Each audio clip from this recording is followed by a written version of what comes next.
Nama saya Dr. Rushmini Maris, pengasas teknik facelift tanpa pembedahan dan juga pencipta teknik face mapping, satu kaedah saintifik untuk mengesan punca kejatuhan wajah dengan tepat. Ramai orang sangka bila wajah jatuh, kendur, ada garis, ada lipatan, masalahnya pada kulit. Sebab itulah mereka cuba macam-macam, krim lah, facial lah, urutan lah, diet lah, bahkan yang berani tu pergi buat botox, pergi buat filler. Tapi saya jelaskan sesuatu yang sangat penting. Masalah sebenar bukan dekat kulit. Di bawah kulit ada struktur sokongan yang sangat penting. Saya menamakannya cushion collagen. Cushion collagen inilah yang berfungsi seperti cushion dan rangka yang menyokong wajah. Selagi dia kenyal, tegap dan berada di kedudukan yang betul, wajah kita akan tegang, terangkat dan nampak muda.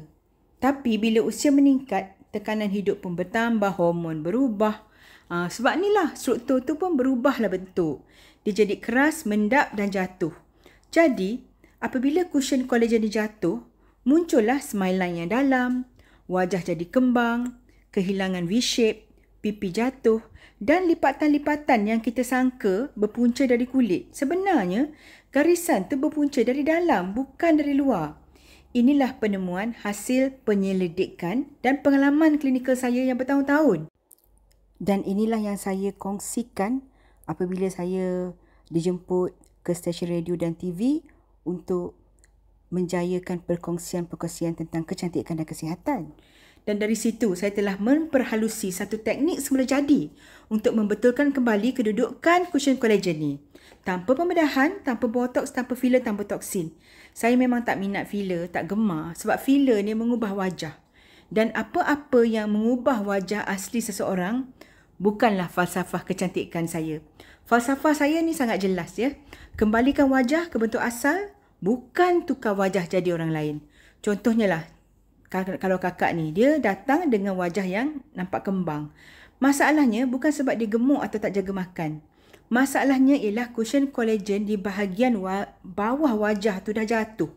Sebab itulah diet atau skincare tak mampu membetulkan keadaan ni. Ia perlu dibetulkan dengan teknik yang tepat.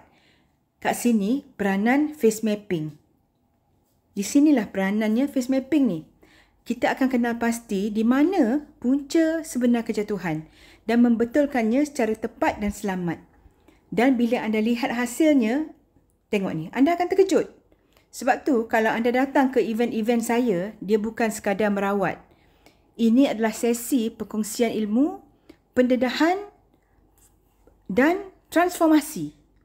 Saya akan tunjukkan sendiri bagaimana wajah anda boleh kembali V-shape dan dalam banyak kes, masalah ni kita selesaikan pada hari yang sama. Anda sendiri jadi testimoni pada hari itu. Pendek kata, sesi bersama saya adalah pengalaman yang anda tak akan lupakan seumur hidup. Macam mana nak lupa kan kalau wajah dah jadi cantik kan?